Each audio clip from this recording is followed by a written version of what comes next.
জুলাই যে হত্যাকাণ্ড, মুক্তিযুদ্ধের পরে সবচেয়ে বড় হত্যাকাণ্ড এটা।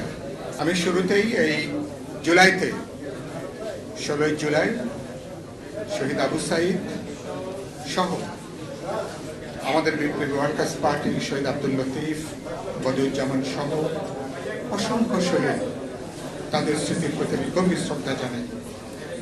পরিবারগুলোর প্রতি আমি সমবেদনা জ্ঞাপন করি। 2 বছর প্রায় পার হতে চলল। আমাদের এই জুলাই যে হত্যাকাণ্ড, মুক্তিযুদ্ধের পরে সবচেয়ে বড় হত্যাকাণ্ড এটা। 2 বছর পার হয়েছে, গণমাধ্যমে তাদের রিপোর্ট হচ্ছে 87% মামলার এখনো তদন্ত শেষ হয় নাই, এখনো পর্যন্ত চার্জশিট দেওয়া দূরের কথা। 2 বছরে যদি মামলার এই গতি হয়, তাহলে আমাদের জুলাই যে হত্যাকাণ্ড, যে বর্বরতা, এটার তদন্ত, এটার চার্জশিট, এটার বিচার মনে হয় প্রায় 50 বছর লেগে যাবে।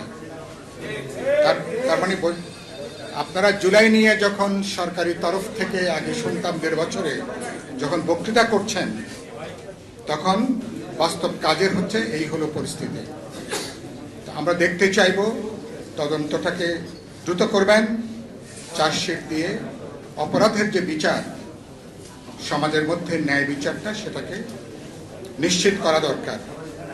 আবার একই সাথে অনেক নিরপরাধ মানুষ আছেন যাদেরকে ভুয়া মামলা দিয়ে, যাদেরকে নানা ব্যক্তিগত পারিবারিক নানা কারণে এবং অনেক সময় নানা বাণিজ্য আছে এর পেছনে, এরকম অসংখ্য মানুষকে জেলখানায় তাদেরকে রেখে দেওয়া হয়েছে।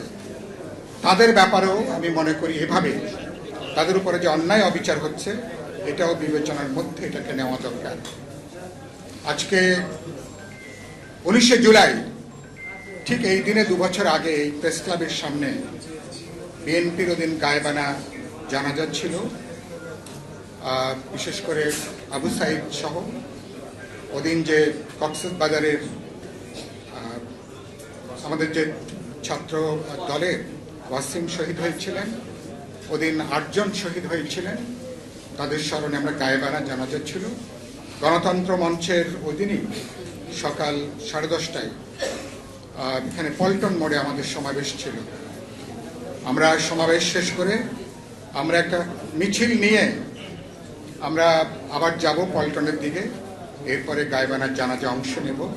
আপনারা জানেন যে এই পল্টনে মেট্রো স্টেশনের নিচে অবিশ্বাস্যভাবে আমাদের এই মিছিলে পুলিশের গুলি, হামলা, টিয়ার গ্যাস, সাউন্ড গ্রেনেড, বেপরোয়া গুলি, এবং আমাদের ভাসানী অনুসারী পরিষদের তখন নাম ছিল আমাদের বাবলু ভাই থেকে শুরু করে আমি নিজে, সাকি, হাসনাত কায়ুম সহ অসংখ্য নেতাকর্মীরা আহত হয়েছেন এবং হাসপাতালে অনেকে নিতে হয়েছে। ওদের আমরাও মারা যেতে পারতাম। এবং এরপর থেকে আপনি জানেন তারপরে পরিস্থিতিটা ভিন্ন দিকে, আন্দোলনের গণজোয়ার, ক্রমান্বয়ে একটা গণ অভ্যুত্থানের পরিস্থিতি এটা তৈরি করতে থাকে এটা।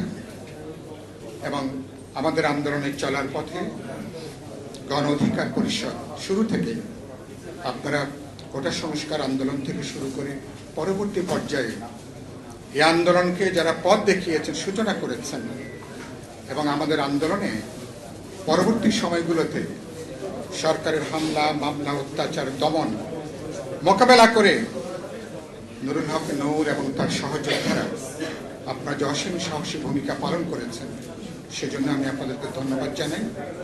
এবং একই সাথে আমরা 22 সাল থেকে যখন আমরা গণতন্ত্র মঞ্চ গঠন করবার পরে যুগপৎ আন্দোলন শুরু করেছি, 31 দফার ভিত্তিতে আমাদের সাথে প্রথম দিকে গণ অধিকার পরিষদ, গণতন্ত্র মঞ্চে তারাও যুক্ত ছিলেন।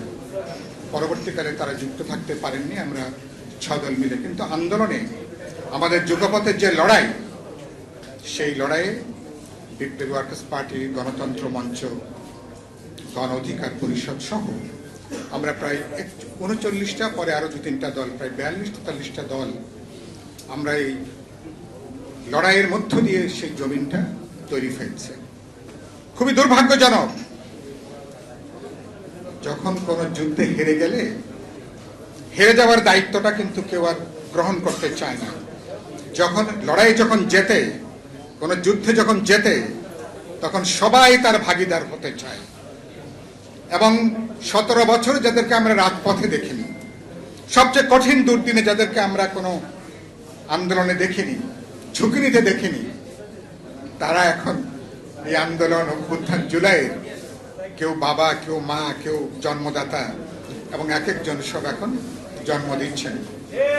সত্য কথা এটা, আমি কি সত্য বলছি এটা? ফলে এই হচ্ছে জায়গাটা। ফলে ওটা বলে যে মানে আপনার এখন বিজয়ী হলে সবাই তার অংশীদার হতে চায়। সমস্যাটা আমার অংশীদার হতে অসুবিধা নেই। সমস্যা হলো আমাদের মুক্তিযুদ্ধের মতন, যে মুক্তিযুদ্ধ একটা বাস্তবে একটা গণযুদ্ধ ছিল। তৎকালীন 7.5 কোটি মানুষ, কিছু বেঈমান বিশ্বাসঘাতক, এরা ছাড়া, কিছু দেশদ্রোহী ছাড়া সবাই যেভাবে মুক্তিযুদ্ধের অংশ নিয়েছিল, এবারকার আমাদের জুলাইয়ের গোটা যে লড়াই, ফ্যাসিবাদ বিরোধী লড়াই, ছাত্র, তরুণ, সকল রাজনৈতিক দল, দেশপ্রেমিক, প্রগতিশীল, গণতান্ত্রিক ধারা, প্রত্যেকে তার অংশ নিয়েছেন। ফলে এটা একটা গণ আন্দোলন, একটা গণ আন্দোলন, গণপ্রতিরোধ, যেটা পর্যায়ক্রমে একটা গণ অভ্যুত্থানে যেটা পর্যবেসিত হয়। আমরা বাধ্য করি শেখ হাসিনার সরকারকে পালিয়ে যেতে। এখন এটাকে নিয়ে প্রত্যেকেই এখন তারা এটার মালিকানা দাবি করছেন।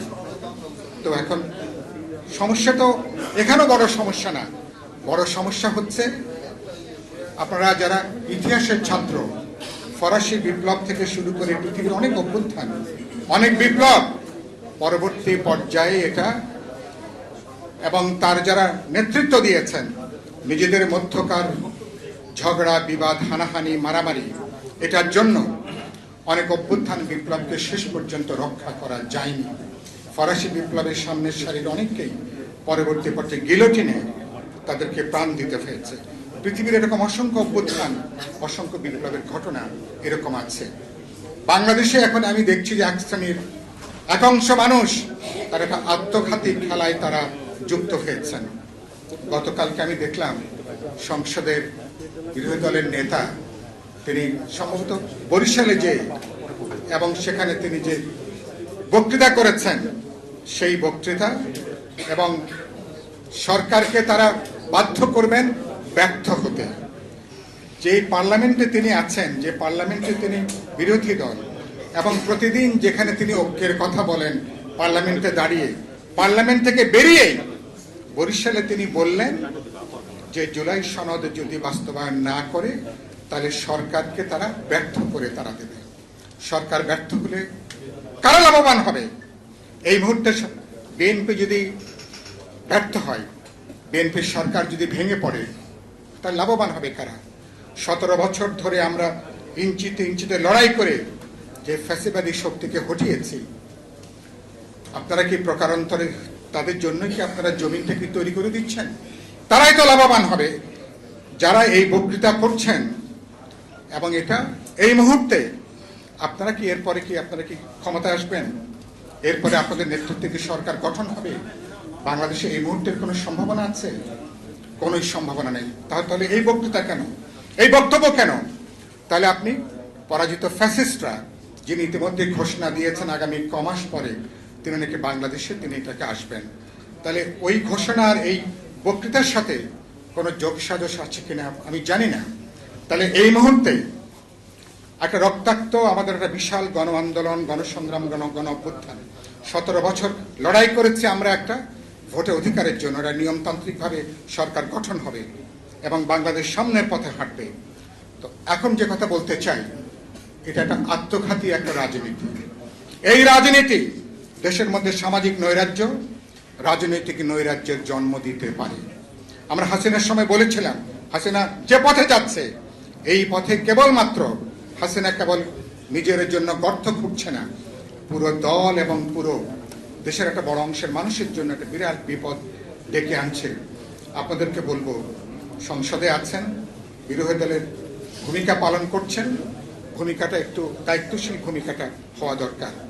বিএনপির ক্ষেত্রে আমার বক্তব্য হচ্ছে, বিএনপি সামাজিক অর্থনৈতিক ক্ষেত্রে, এখানে সরকারের 2 প্রতিমন্ত্রী ছিলেন, এখন আমাদের প্রিয়ভাজন নূর এখানে আছেন।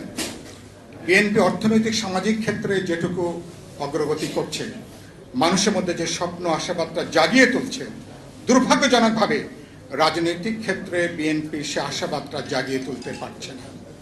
রাজনৈতিক ক্ষেত্রে বিএনপি সে স্কোরটা ঠিক মতন করতে পারছে না। গোটা মাঠ তারা ছেড়ে দিয়েছেন জামাত এবং তাদের 11 দলীয় জোটের জন্য। এই রাজনীতি যদি চলে, আপনি কেবলমাত্র, এবং বিএনপি দল হিসেবে তার কি ভূমিকা, এটাও আমরা এখন খুব বেশি স্পষ্ট না। সমস্ত কিছু সরকার এখন দেখছি সরকারের উপরে। তো সরকার তো টিকে থাকে একটা রাজনৈতিক দলের সামগ্রিক তৎপরতার ভেতর দিয়ে। আপনারা এই জায়গাগুলো বিএনপি নীতি নির্ধারকদেরকে গুরুত্ব সহকারে বিবেচনা এগুলোকে আনা দরকার। আমি শেষে যে কথা বলবো, সরকার তারা বিরাট একটা হিমালয় সমান একটা প্রত্যাশা আমাদের। দুটো ক্ষেত্রে আমি দেখছি তারা বিশেষ করে মানুষের জানমালের নিরাপত্তা এখনো সরকার নিশ্চিত করতে পারেনি। গুম, খুন, হত্যা, ধর্ষণ এটা এখনো পর্যন্ত চলছে। রামিসার বিচারের ব্যাপারে প্রধানমন্ত্রীকে পর্যন্ত হস্তক্ষেপ করতে হয়েছে, তার একটা রায় হয়েছে।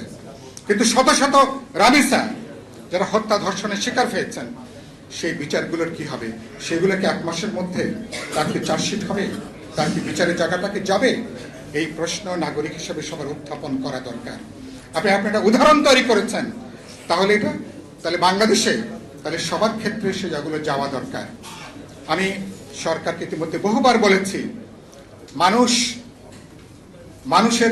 এখনো পর্যন্ত সরকারকে সময় দিচ্ছেন, এখনো 6 মাস হয়নি। এই 17 তারিখে মাত্র সরকারের 5 মাস সম্পন্ন হয়েছে।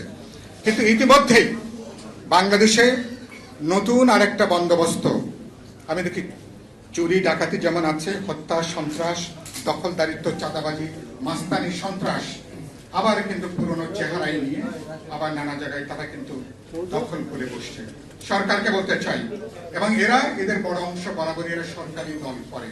যখন যে সরকার ক্ষমতায় থাকে ওরা তখন সরকারি দলের সঙ্গে ওরা তখন ফিরে যায়। মাঝখানে দেখলাম সম্ভবত তারেক রহমান নাকি বক্তব্য রাখলেন যে বিএনপিতে আবার হাইব্রিড দেখা যাচ্ছে। আওয়ামী লীগের হাইব্রিডটা আওয়ামী লীগকে ডোবানোর জন্য যথেষ্ট ছিল। বিএনপিতে যদি হাইব্রিডরা যদি ঢোকা শুরু করে, 17-20 বছর যাদেরকে আমরা কোনো লড়াই দেখিনি, এটাও কিন্তু বিএনপির জন্য একটা অশনি সংকেত। বিএনপি রাজনীতিকদেরকে ভোট খাওয়া লক্ষ লক্ষ নেতা কর্মীদেরকে এ ব্যাপারে সতর্ক সচেতন থাকা দরকার। মেহরবানি করে এই সন্ত্রাসী, বদমাশ, চোর, লুটপাটকারী, চাঁদাবাজ, ওদেরকে কোনো রাজনৈতিক পরিচয় দিয়ে বিবেচনা করা যাবে না। দুর্বৃত্তকে দুর্বৃত্ত হিসাবে বিবেচনা করবেন, চাঁদাবাজকে চাঁদাবাজ হিসাবে বিবেচনা করবেন। বিএনপি যদি গুড গভর্নেন্স, একটা সত্যিকার অর্থে যদি একটা ভালো শাসন, যদি সুশাসন যদি ডেলিভার করতে না পারে, তাহলে বিএনপি কিনে মানুষের যে স্বপ্নগুলো, সেই স্বপ্ন কিন্তু আশা কিন্তু ভঙ্গ হতে শুরু করবে। আমরা দেখতে চাই না বিএনপি এরকম কোন জায়গায় বিএনপি যাবে। শেষ কথা বলতে চাই, আমরা বিএনপি যে পথে হাঁটছেন এবং এই সময়কালে বিএনপি এবং তারেক রহমানের ইতিহাস সময় একটা গুরুত্বপূর্ণ দায়িত্ব অর্পণ করেছেন। অনেক রক্তের সাগরের মধ্যে এসে বিএনপি তারেক রহমান ইতিহাস একটা গুরুত্বপূর্ণ সময়। দায়িত্বটা কি? একটা অসাম্প্রদায়িক, গণতান্ত্রিক, একটা বহুত্ববাদী, একটা প্রগতিশীল রাষ্ট্র জনগোষ্ঠীকে আপনি নেতৃত্ব প্রদান করবেন। এই মুহূর্তে তারেক রহমানের যে সুযোগটা রয়েছে বাংলাদেশে, এই সুযোগটা আর কিন্তু কারোই নেই। বিএনপির প্রজ্ঞা দূরদর্শিতা নিয়ে যদি এই সুযোগটাকে কাজে লাগাতে পারে, বিএনপির ভবিষ্যৎ আছে, এই দেশের ভবিষ্যৎ আছে। কিন্তু আপনাদেরকেও যদি অতিরিক্ত আত্মবিশ্বাস, কোন দম্ভ, অহমিকা যদি আপনাদেরকেও কিন্তু যদি চেপে বসে, তাহলে কিন্তু আমরা কিন্তু সামনে কিন্তু ঈশান কোণে আমরা কিন্তু মেঘ দেখা শুরু করব। আমি আশা করি বিএনপি ইতিহাস থেকে শিক্ষা গ্রহণ করবেন এবং শহীদরা যে বৈষম্যহীন মানবিক গণতান্ত্রিক সমাজের জন্য তারা জীবন দিয়েছিলেন, আত্মাহুতি দিয়েছিলেন, শহীদদের প্রতি শ্রদ্ধা জানানোর জন্য ওরকম একটা প্রগতিশীল গণতান্ত্রিক একটা বৈষম্যহীন সমাজের পথে আমরা হাঁটতে পারবো। তাহলে আমরা শহীদদের প্রতি সর্বোচ্চ শ্রদ্ধা জ্ঞাপন করতে পারবো।